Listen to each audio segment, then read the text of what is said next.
मुरादाबाद से है। जिलाधिकारी ने सभी जनपद वासियों को दी नव वर्ष की शुभकामनाएं। जिलाधिकारी शैलेंद्र सिंह ने सभी शहर वासियों को नव वर्ष की हार्दिक शुभकामनाएं दी। इसके साथ ही उन्होंने सभी शहर वासियों से अपील की है कि सभी लोग प्यार मोहब्बत के साथ नया साल मनाएं और किसी भी तरह की कोई उल्लंघन न करें। उन्होंने कहा कि नए साल के मौके पर कोई भी शराब पीकर वाहन ना चलाए। इसके साथ ही अगर किसी को कोई बड़े पैमाने पर कार्यक्रम करना है तो उसकी पहले प्रशासन से अनुमति ले ताकि बाद में कोई असुविधा ना हो। इसके साथ ही उन्होंने सभी को नए साल की बहुत बहुत शुभकामनाएं दी। सबसे पहले तो हम सभी जनपद वासियों को वर्ष 2023 की बहुत बहुत बधाई देते हैं और मंगलमय कामना करते हैं कि वर्ष 2023 लोगों के लिए मंगलमय हो। हमारा जनपद प्रगति के नए प्रतिमान स्थापित करे, लोगों में आपसी भाईचारा और सौहार्द बढ़े, जो यहाँ की गंगा जमनी तहजीब है वो और मजबूत हो, ऐसी हम कामना करते हैं। और यहाँ के निवासियों ने, नागरिकों ने जो सपने देखे हैं, जो उम्मीदें पाली हैं, वो इस वर्ष 2023 में उनके सपनों को साकार रूप मिले, ऐसी हम कामना करते हैं। साथ ही साथ लोगों से भी अपील करेंगे कि नए साल की खुशियों के जश्न को मनाते हुए जो स्टैंडर्ड प्रोटोकॉल है उसको फॉलो करें। कोविड का भी प्रभाव विश्व के अनेक देशों में काफ़ी हद तक फैल चुका है, उससे खुद का बचाव करें। गाड़ियाँ चलाते समय ड्रिंक करके नशे की हालत में गाड़ियों को न चलाएं, अपने को भी सुरक्षित रखें, सड़क पर चलने वाले अन्य लोगों को भी सुरक्षित रखें।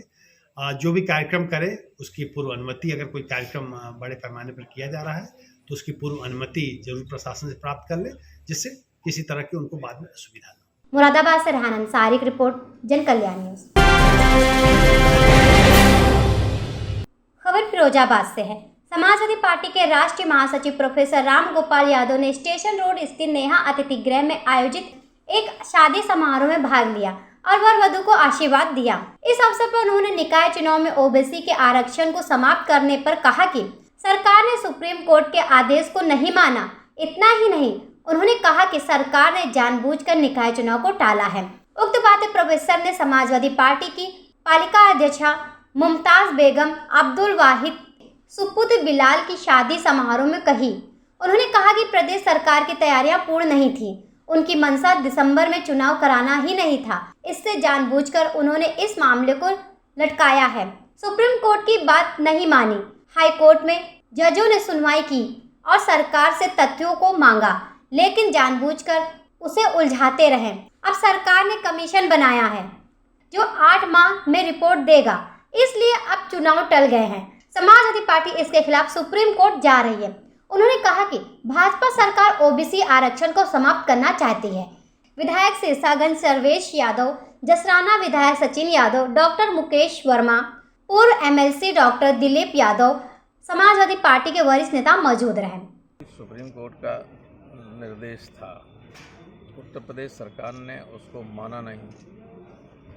हाई कोर्ट के जजेस लगातार सुनवाई की हर तारीख पर डिमांड करते रहे कि जो डाटा है वो दीजिए, इन्होंने वो दिया नहीं। उस हिसाब से किया ही नहीं था जो सर्वोच्च न्यायालय का पहले का निर्देश था। ये तो सब मनमानी करने के आदी है ना, ये जानते हैं कि सबसे ऊपर यही, इसलिए न्यायालय ने उसे रद्द कर दिया जिन्होंने नोटिफिकेशन किया था। अब गवर्नमेंट ने एक कमीशन बनाया है जो ट्रिपल वाला जो टेस्ट वाला है उसको पे रिपोर्ट देगा, तो अब 6-7 महीने 8 महीने के जो चले गए चुनाव। समाजवादी पार्टी किस तरह देखती है उसको? समाजवादी पार्टी का व्यू नहीं जानते। अब गवर्नमेंट ने जानबूझ के ऐसा किया है, और बल्कि गवर्नमेंट चाहती थी, हाई कोर्ट ने कहा था अगर आप नहीं देंगे डाटा तो हम रिजर्वेशन के बगैर चुनाव करा देते। तो गवर्नमेंट चाहती थी कि पिछड़ों को आरक्षण न मिले। यदि पिछड़ों के साथ जो अन्याय ऐसा हो रहा है तो उसके बारे में समाजवादी पार्टी क्या करेगी? समाजवादी पार्टी सुप्रीम कोर्ट में जा रही है इसके खिलाफ नंबर 1, क्योंकि गवर्नमेंट तो जाएगी नाम मात्र के लिए, वकील उल्टे सीधे करेगी, जिससे कोई ठीक मामला न बने। इसलिए हम ये इन पे नहीं छोड़ सकते, भरोसा ही नहीं किया जाता, इनकी वजह से तो ये गड़बड़ी हुई। फिरोजाबाद से विजय राठौर की रिपोर्ट, जन कल्याण न्यूज। खबर मथुरा से है। नव वर्ष पर आने वाले लाखों श्रद्धालुओं की भीड़ की सुरक्षा और सुगम दर्शन के लिए मथुरा के डीएम पुलकित खरे और एसएसपी शैलेश पांडे ने अपने अधीनस्थ सभी अधिकारियों के साथ स्वास्थ्य विभाग के साथ नगर निगम के अधिकारियों की बैठक ली, जहां पर डीएम एसएसपी ने सभी स्थानीय अधिकारियों को 1 तारीख और 31 तारीख को आने बाकी भक्तों की भीड़ के दर्शन या आवागमन में किसी तरह की कोई समस्या उत्पन्न नहीं हो, उसके लिए आदेश दिए। तो इसके साथ पुलिस विभाग के सभी स्थानों पर तैनात पुलिसकर्मियों को भी ये निर्देश दिए हैं कि किसी भी तरह से किसी श्रद्धालु के साथ दुर्व्यवहार नहीं किया जाए। मंदिर में दर्शन को आने वाले भक्तों की इस बार 3 लेयर की सुरक्षा का इंतजाम किया है, जिसके लिए सिविल पुलिस, पीएससी और सादा वर्दी में पुलिस व ट्रैफिक पुलिस की तैनाती की गई है। वहीं आने जाने वाले लोगों के लिए यातायात के नियमों के साथ कोविड के नियमों का पालन करने की अपील की गई है, ताकि कहीं भी कोई परेशानी सामने नहीं आए। आगामी नववर्ष हम सबके बहुत ही निकट है और इसको लेके पुलिस मजिस्ट्रेट्स की ड्यूटियां जनपद में लगाई गई हैं। खासकर भारी संख्या में श्रद्धालु श्री बांके बिहारी जी के दर्शन करने आते हैं और उसको लेके पूरे क्षेत्र को सेक्टर और जोन में बांटा गया है। मजिस्ट्रेट्स की भी ड्यूटियां लगाई गई हैं, पुलिस कर्मियों की ड्यूटी लगाई गई हैं। मेरे द्वारा और वरिष्ठ पुलिस अधीक्षक द्वारा पूरे क्षेत्र का भ्रमण करा गया है और हर पॉइंट पे जाके ये देखा गया है कि कल क्या समस्याएं आ रही थी। आज एक वृहद स्तर की ब्रीफिंग आयोजित करी गई, जिसमें हर अधिकारी को उनके क्षेत्र पे उनको किस तरह से ड्यूटी करनी है इसके बारे में बताया गया। प्रयास पुलिस प्रशासन का यही रहेगा कि जितने भी श्रद्धालु यहाँ पे आ रहे हैं उनको सुगमता से दर्शन हो सके, ट्रैफिक व्यवस्था बेहतर रह सके, उसके लिए ज़ोर दिया जा रहा है। जूता घर के रूप में फैसिलिटेशन सेंटर चलाए जा रहे हैं, जिससे भक्तगण जो आ रहे हैं वो वहीं पे अपने जूते चप्पल उतार सके और साथ ही साथ वहाँ पे व्हील चेयर भी उपलब्ध रहेगी। जो वृद्धगण हैं उनके लिए श्रद्धालु मित्र भी वहाँ पे रहेंगे। खासकर एनसीसी, एनएसएस और सिविल डिफेंस के वॉलंटियर्स को लगाया गया है, जो पुलिस प्रशासन की मदद करेंगे भक्तों को लाइन में से लगाते हुए दर्शन कराने के लिए। प्रयास यही करा जा रहा है कि हर तरीके से व्यवस्थाओं को बेहतर करते हुए सभी भक्तगणों को एक अच्छा अनुभव रहे और उनको सुगमता से दर्शन हो सके। स्वास्थ्य विभाग की भी टीमों को लगाया गया है, जो इस बात का ध्यान रखेंगी कोविड हेल्प डेस्क के माध्यम से कि कोविड संबंधी प्रोटोकॉल का अनुपालन कराया जाए। इसके साथ साथ नगर निगम की विशेष टीमें लगाई गई हैं, जो लगातार साफ़ सफाई पे भी ध्यान रखेंगी। पुलिस और प्रशासन इस चुनौती को लेके पूरी तरह से मुस्तैद है कि हम सभी श्रद्धालुओं को जो वृंदावन आ रहे हैं अलग अलग स्थानों पे दर्शन करने के लिए, उनको किसी भी प्रकार की असुविधा ना हो और हम लोग उनके साथ लगातार खड़े रहेंगे। हर तरह से इसका प्रचार प्रसार भी करा जा रहा है, साइनेजेस भी लगवाए जा रहे हैं। तो हम उम्मीद करते हैं कि सबको नववर्ष के समय सुगमता से दर्शन होगा। कितने श्रद्धालुओं के आने की संभावना प्रशासन ने बताया है? क्योंकि अभी ये जानकारी मिली है कि कुछ प्रमुख मंदिर नववर्ष के दिन बंद रहेंगे, तो वहाँ से भी कुछ श्रद्धालु अधिक आएंगे। अनुमान ये लग रहा है कि 2.5 से 3 लाख की संख्या में श्रद्धालुगण यहाँ पे आएंगे, जो 31 और 1 में यहाँ पे होंगे और दर्शन करेंगे। नववर्ष के उपलक्ष्य में काफ़ी संख्या में श्रद्धालु देश के कोने कोने से जनपद मथुरा के विभिन्न धार्मिक स्थलों पर आते हैं, वहाँ दर्शन पूजन करते हैं और मुख्यतः वृंदावन में विशेष संख्या में, काफ़ी संख्या में श्रद्धालु आते हैं। हमारा उद्देश्य है कि उनका ये अनुभव सुरक्षित रहे और सुखद और सुगम रहे, इस ओर हमारे सारे प्रयास रहेंगे। इसके लिए हमारा प्रॉपर ड्यूटी डिप्लॉयमेंट है, मल्टीपल लेयर में पुलिस की डिप्लॉयमेंट है। आउटर कॉर्डन, मिडिल पोर्शन में जो हमारे होल्डिंग एरियाज़ हैं वहाँ, तथा मंदिर जो हमारा कोर है वहाँ पे गेट्स पे तथा गर्भगृह में जो हमारी सुरक्षा व्यवस्था है वो सुनिश्चित कराए जाने की, इन सबको सप्लीमेंट करने के लिए और सुगम बनाने के लिए हमारी ट्रैफिक की विशेष व्यवस्था रहेगी। इसमें हमारे पार्किंग्स बनाए गए हैं, डाइवर्जन्स हैं, जहाँ पे श्रद्धालु अपने वाहनों को पार्क करेंगे। जो हमारी सिविल पुलिस की डिप्लॉयमेंट है, हमारी पीएससी की डिप्लॉयमेंट है, हमारी जो अभिसूचना की जो सादे की टीमें उनकी डिप्लॉयमेंट है, उन सबको आज एक डिटेल्ड ब्रीफिंग जिलाधिकारी महोदय, मेरे तथा अन्य अधिकारी द्वारा यहाँ पे एक कंबाइंड ब्रीफिंग ली गई है, जिसमें स्वास्थ्य, नगर निगम, मजिस्ट्रेट्स, पुलिस ऑफिसर सभी की ब्रीफिंग की गई है। सभी को यही बताया गया है कि श्रद्धालुओं को हम कैसे ज़्यादा से ज़्यादा फैसिलिटेट कर सकें, जिससे इनको किसी तरह की परेशानी ना हो, साथ ही साथ उनकी सुरक्षा में किसी तरह का कॉम्प्रोमाइज़ ना हो। इस उद्देश्य से ये सारी व्यवस्थाएं की जा रही हैं। सर, लोकल वाहनों के लिए कुछ है? और देखिए, वाहनों के लिए जैसा मैंने बताया, क्योंकि काफ़ी संख्या में श्रद्धालु आएंगे और विभिन्न मंदिरों पे दर्शन पूजन करेंगे, तो पेडेस्ट्रियन ट्रैफिक ज़्यादा रहेगा, इसीलिए हमारी पार्किंग की व्यवस्था है। और जिस तरह का क्राउड का सिचुएशन रहेगा, अकॉर्डिंगली हम लोग इस व्यवस्था को और सुदृढ़ हम लोग करेंगे। मतलब अगर शुरू की पार्किंगें भर जाती हैं तो वाहनों को और पहले रोका जाएगा। उद्देश्य है कि किसी को दिक्कत ना हो, मिनिमम इनकन्वीनियंस हो, परंतु जो यातायात व्यवस्था है और सुरक्षा व्यवस्था वो किसी तरह से कॉम्प्रोमाइज़ ना हो, इसके बीच में समन्वय बनाते हुए हमारी सारी व्यवस्थाएं रहेंगी। सर व्यवस्था चाक चौबंद है, श्रद्धालुओं से क्या अपील करेंगे इस मौके पर? हाँ, श्रद्धालुओं से अपील करना चाहेंगे कि जो व्यवस्थाएं बनाई गई हैं, जो पार्किंग की व्यवस्था बनाई गई है, जो डाइवर्जन की व्यवस्था बनाई है, उसमें पुलिस का सहयोग करें और यातायात नियमों का तथा जो रूट हमने डिसाइड किए हैं दर्शन के लिए, जो हमारे प्रवेश के मार्ग हैं, उसी का प्रयोग करें। कई बार देखा जाता है कि श्रद्धालु शॉर्टकट के चक्कर में वैसे मार्ग जिससे प्रवेश नहीं है उधर जाते हैं जल्दी पहुंचने की होड़ में। कृपया इनसे बचें, प्रशासन और पुलिस का सहयोग करें। जो हमारा प्रवेश का मार्ग है, निकास का मार्ग है, जो ट्रैफिक की व्यवस्था। मथुरा से अमित शर्मा की रिपोर्ट, जन कल्याण न्यूज। खबर मुरादाबाद से है।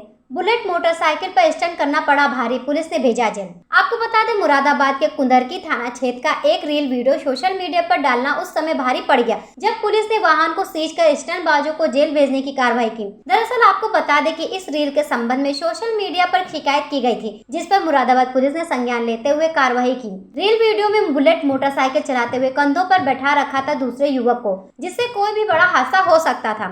इस वक्त मुरादाबाद से इस तरह के कई मामले प्रकाश में आ चुके हैं। कभी थार और क्रेटा के बोनट पर बैठकर तो कभी एक मोटरसाइकिल पर 5 लोग सवार होकर स्टंट करते नजर आ रहे हैं। एक वीडियो वायरल हो रहा था जिसमें एक बुलेट बाइक पर एक व्यक्ति बैठा हुआ है, उसके कंधे पर एक व्यक्ति बैठा हुआ और गाना गाते हुए बाइक चला रहे हैं। तो इसको संज्ञान में लेते हुए मुरादाबाद पुलिस ने एमबी एक्ट के तहत गाड़ी को बरामद किया और सीज कर दी गई है, जिसमें 2 व्यक्ति, जिसमें इरशाद है, गुलाम मोहम्मद को अरेस्ट करके जेल भेज दिया गया है और इरशाद अभी फरार है, इसकी गिरफ्तारी के प्रयास किए जा रहे हैं।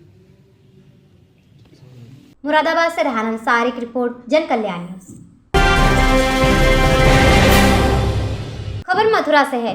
कांग्रेस नेता सलमान खुर्शीद के बाद पूर्व सीएलपी लीडर का बयान आया सामने। कांग्रेस नेता प्रदीप माथुर ने राहुल गांधी की भगवान श्री कृष्ण की तुलना। भारत जोड़ो यात्रा में राहुल चल रहे भगवान कृष्ण की तरह, पीछे चल रहे पांडव। मल्लिकार्जुन निभा रहे अर्जुन की तरह भूमिका। उन्होंने कहा कि मल्लिकार्जुन बहुत बड़ा है, राहुल गांधी का आवरण। सलमान खुर्शीद ने की थी राहुल गांधी की भगवान राम से तुलना। प्रदीप माथुर ने कहा, भाजपा भगवान राम के नाम को लेकर कुछ भी करे, कांग्रेस ने नाम ले दिया तो सवाल खड़े हो गए। देखिए, जिस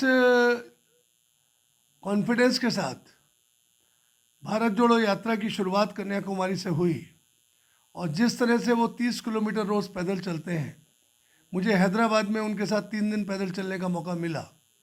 जिस तरह से वो जनता उनके प्रति आकर्षित रहती है, जिस तरह से हज़ारों लाखों लोग उनके पीछे चल रहे हैं, उनके संदेश को लोग बिल्कुल सिर आँखों पे ले रहे हैं, तो मुझे तो ऐसा ही एहसास हुआ कि ईश्वर की प्रेरणा या भगवान कृष्ण की प्रेरणा उनमें आई है और इसीलिए मैं उनको भगवान कृष्ण से उनकी तुलना कर रहा हूँ कि राहुल गांधी बिल्कुल भगवान कृष्ण की तरह दिख रहे हैं और जिस तरह से वो चल रहे हैं वो ऐसा लग रहा है कि पीछे पांडवों की सेना चल रही है और जो हमारे राष्ट्रीय अध्यक्ष खड़गे जी हैं वो अर्जुन की भूमिका में है। तो ये मेरा अपना मंतव्य है और मैं ऐसा सोचता हूँ और इसी तरह की अपनी इस तरह की प्रेरणा से बोल रहा हूँ। क्या ये विवादित नहीं है आपकी? नहीं, क्यों विवादित है? मैं ये सिनोनिम है। मैं किसी की अच्छे करते काम के लिए मैं किसी का भी किसी से कंपैरिजन कर सकता हूँ। कोई यदि खूबसूरत लग रहा है तो ऐसा कहा जा सकता है कि आप अमिताभ बच्चन की तरह लग रहे हैं, आप सलमान खान की तरह लग रहे हैं। सलमान खुर्शीद साहब आपको याद आ रहे हैं, अभी उनका जो बयान था वो विवादों में पड़ा। अरे वो विवाद वो आ गई, अभी राम जी आने वाले, क्या दिक्कत है? कृष्ण से तुलना कर रहे हैं। अरे तो क्या दिक्कत है? उन्होंने क्या उनको सिर्फ भगवान ही मिल रहे हैं, राहुल गांधी को ऐसा है, भारतीय जनता पार्टी ने भगवान को बेच के सत्ता हासिल कर ली और कांग्रेसी ने भगवान का नाम ले दिया, तो आपको प्रॉब्लम हो रही है। क्या भगवान हमारे नहीं है कि भारतीय जनता पार्टी ने भगवानों का टेका ले रखा है? राहुल गांधी क्या भगवान राम और भगवान श्री कृष्ण हो जाएंगे? नहीं, अरे उनके समका उनका तुलनात्मक वो है, सिनोनिम अंग्रेजी का एक वर्ड मैंने आपसे बोला। मुझे अनूप जी बहुत अच्छे लग रहे हैं, he is looking like Amitabh Bachchan. तो क्या अमिताभ बच्चन महसूस कर रहे हैं? मैं उनकी तुलना कर रहा हूँ। भाजपा ने कहा कि एक सांसारिक व्यक्ति की भगवान से तुलना उचित नहीं है। भाजपा भगवान राम को बेच के कुछ भी कहते ही रहे, सत्ता हासिल कर ले, उनका उसके लिए कुछ भी नाटक करती रहे, कुछ लोगों को पिटवाती रहे, भिगवाती रहे, जो चाहे कर दे भगवान के नाम को। अब मथुरा का माहौल बिगाड़ने की कोशिश की जा रही है कि और यहाँ के माहौल को ख़राब करने की कोशिश की जा रही है भगवान कृष्ण के नाम पर। ये तो राजनीतिक रोटियां भगवान के नाम पे सेकते हैं। मथुरा से अमित शर्मा की रिपोर्ट, जन कल्याण न्यूज। खबर मुरादाबाद से। भारतीय जनता पार्टी अल्पसंख्यक मोर्चा वार्ड 68 के कैंप कार्यालय पर हीराबेन के देहांत को लेकर एक शोक सभा का आयोजन किया गया। भारतीय जनता पार्टी के अल्पसंख्यक मोर्चा वार्ड 68 कैंप कार्यालय मोहल्ला बाड़ा शाह सफा हाजरे पर भाजपा अखिल भारतीय पासमंदा मुस्लिम मंच का एक शोक सभा का कार्यक्रम किया गया। कार्यक्रम में मौजूद रहे भाजपा अखिल भारतीय पासमंदा मुस्लिम मंच के राष्ट्रीय महामंत्री रईस चौधरी, अल्पसंख्यक मोर्चा के वरिष्ठ फारूकी, महानगर उपाध्यक्ष मतलूब बेग, मंडल महामंत्री नजरुल पाशा और क्षेत्र के गणमान्य लोगों ने हीराबेन को 2 मिनट का मौन धारण कर श्रद्धांजलि अर्पित की। नहीं, आपका भाई हूँ, आप लोग तो ये तो बस अल्लाह की दुआ है और आप लोगों की मेहनत है कि मुझे परवरदिगार ने आपके बीच से एक जिम्मेदारी दी है, लेकिन आप लोगों की ही सभी ये है। और मेरे साथ चलकर आए मेरे बड़े भाई नजरुल भाई, जो वार्ड बामन से तैयारी कर रहे हैं भारतीय जनता पार्टी, और मेरे साथ चल के मेरे भाई राजीव सैनी जी जो वार्ड 51 से हैं, और वार्ड 59 से हैं जावेद पारसी साहब, वो भी हमारे साथ पीछे हैं, और हमारे मतलूब बैग साहब जो भारतीय जनता पार्टी में महानगर उपाध्यक्ष हैं, और हमारे वार्ड 68 से तैयारी कर रहे सलमान अंसारी साहब, इन्हें तो सभी जानते हैं, ये किसी मोहताज परिचय के नहीं हैं।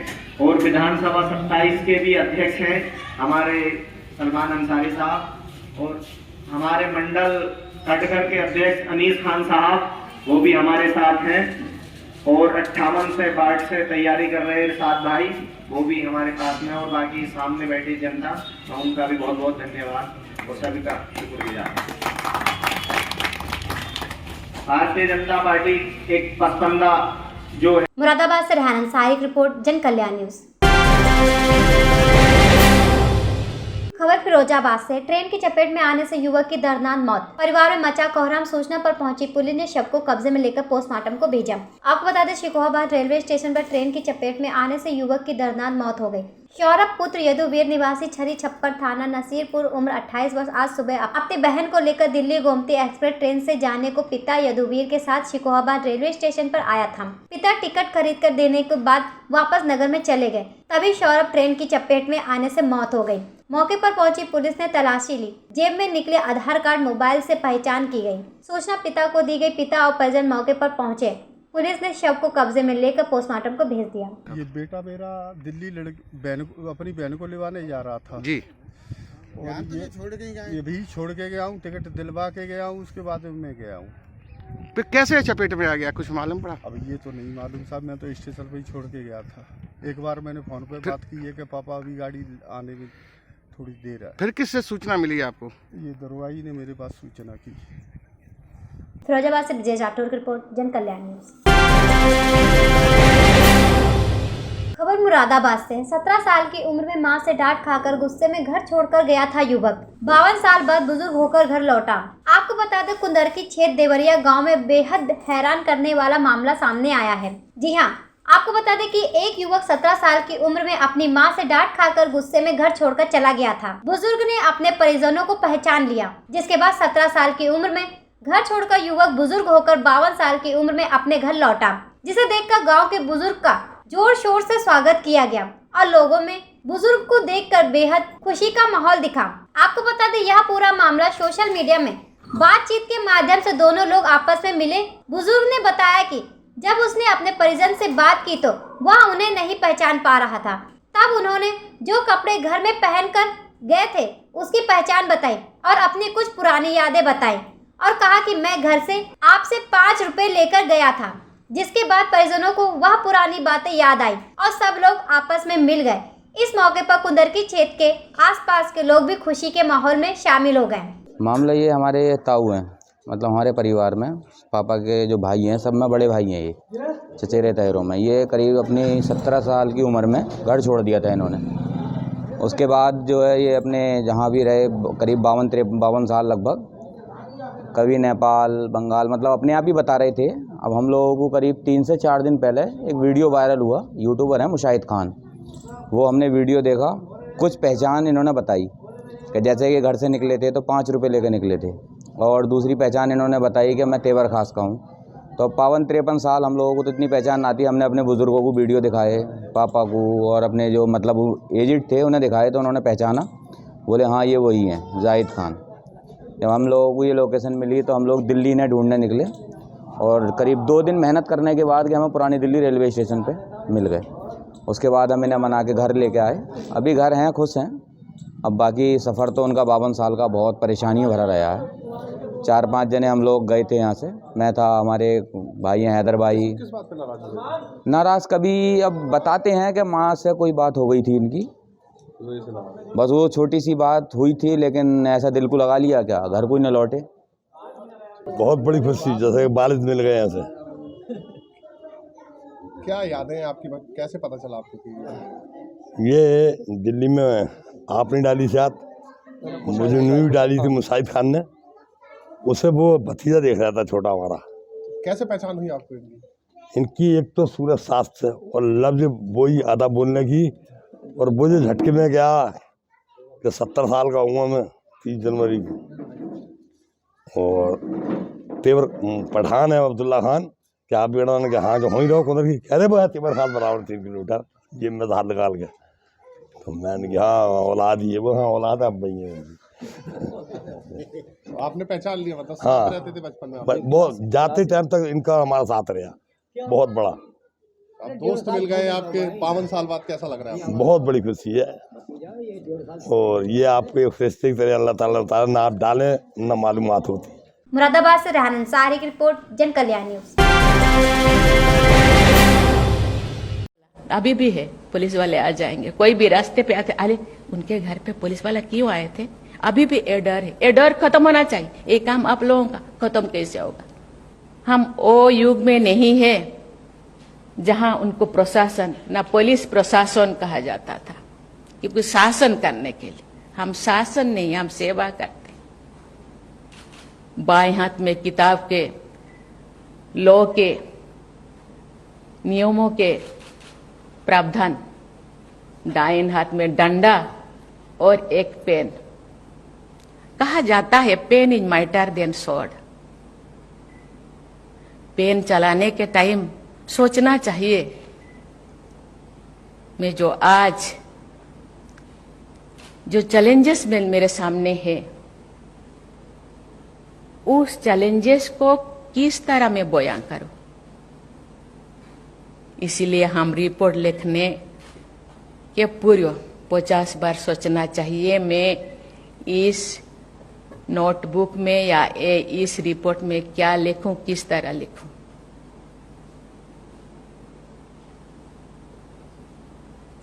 मैं जो छोटी थी उस टाइम तो देश इंडिपेंडेंट हुआ था, लेकिन उसका जो प्रभाव थोड़ा था। लोग कहते हैं, ये बच्चों को कहते हैं तुम जल्दी जल्दी सो जाओ, नहीं पुलिस आ जाएगा, ज्यादा ज्यादा खाओ नहीं तो पुलिस पकड़ के ले जाएगा। कहीं कहीं ये मेंटालिटी अभी भी गांव-गांव में है,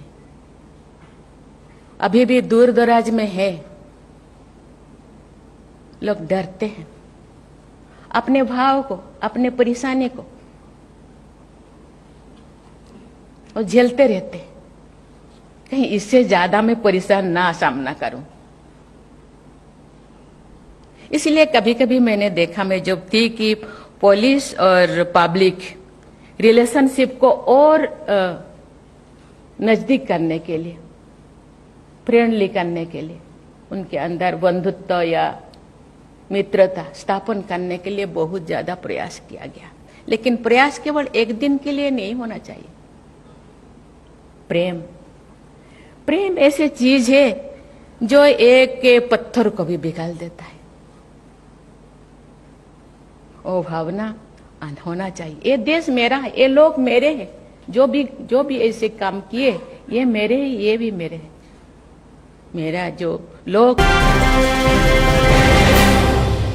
खबर मुरादाबाद से। दबंगों के हौसले बुलंद, एसएसपी कार्यालय पर धरना दे रहे परिवार को दी गई धमकी। आपको बता दें, एसएसपी कार्यालय के सामने पीड़ित परिवार 19 दिसंबर से दे रहा धरना। बेटे योगेश के हत्यारों की गिरफ्तारी की कर रहा मांग। हत्यारों की पीड़ित परिवार की हत्या करने आया धरने स्थल पर खुलेआम दी पुलिस को चुनौती। मृतक के भाई कपिल को दी जान से मारने की धमकी। हाथ पर हाथ धरे बैठी है जिले की पुलिस, कर रही है और हत्या होने का इंतजार।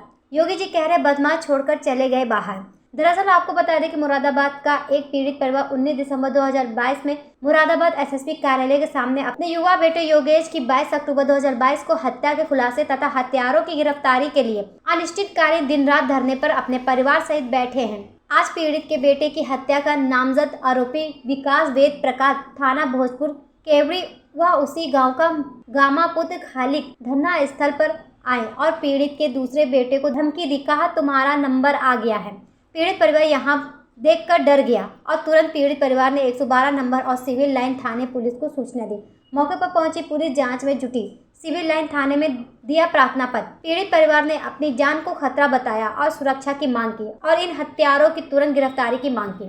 किसने बैठे थे? हमारे जो भाई की हत्या कर दी थी, हाँ। उसके इंसाफ मांगने के लिए। अच्छा। जो मुलजिम गिरफ्तार मतलब नहीं करे हैं, खुलेआम घूम रहे हैं। हाँ। आज विकास हाँ। और एक गामा उसकी सनोफ है खालिक, यहाँ पे बाइक से आए। मैं आड़ में थोड़ा खाना खा रहा था तो वो यहाँ पे खड़े खड़े इंतजार करते रहे और जो पीछे बैठा था गामा उसके कोट में हाथ थे। उसका इरादा ये था मेरे गोली मारने का। वो यहाँ पे आए और खुलेआम धमकी दी कि तेरा नंबर भी आ चुका है, तू कब तक बचेगा हमारे हाथों से। अगर जब हम एसएसपी साहब के ऑफिस के सामने हम सुरक्षित नहीं है तो हम अपने घर पे कैसे रहेंगे। अगर हमें कुछ होता है तो ये मुरादाबाद पुलिस जो एसएसपी साहब हैं ये और भोजपुर पुलिस जिम्मेदार होगी। वो मुलजिम खुलेआम हमें यहाँ पे उन्होंने मतलब जब एसएसपी साहब के ऑफिस के सामने खुलेआम धमकी दी तो छोटी मोटी मामूली बात नहीं। उन्हें इतना मौका क्यों दी जा रही है? आज होगा धमकी दे रहे हैं वो। अगर मार दो गोली मार देते मेरे परिवार वालों को या मेरे गोली मार देते तो पुलिस क्या जब पकड़ दी? जब हम एक भाई को और मार देते, मेरे एक तो भाई मार दिया उन्होंने। तो ऐसी हम जो है गरीब लोग हैं, ऐसी हत्या होती रहेगी हमारी, क्यों सुनवाई नहीं हो रही? हम रोज़ की रोज़ हमारी खबर है और हम यहाँ पे बैठे हैं, लगभग हमें 12 दिन हो गए, हमारी सुनवाई क्यों नहीं हो रही? एसएसपी साहब भी ये चाह रहे हैं कि जो एक लाश और गिर जाए इनके घर में। तो कोई शिकायत क्यों नहीं कर रहे? कोई शिकायती पत्र वगैरह दिया है? पुलिस आई? शिकायत पत्र बहुत दे दिए हमने, मगर हमारी सुनवाई कोई नहीं हो रही, ना हमें कोई आश्वासन दिया अभी किसी। नहीं, यहाँ पर जो बदमाश आया था मारने के लिए, उसमें आपने किसको फ़ोन करा था? पुलिस को फ़ोन करा था? मैंने एसएसओ साहब को बताया था भोजपुर थाने। 112 नंबर को कॉल की थी। अभी सिविल लाइन थाना देकर आया हूँ मैं एप्लीकेशन।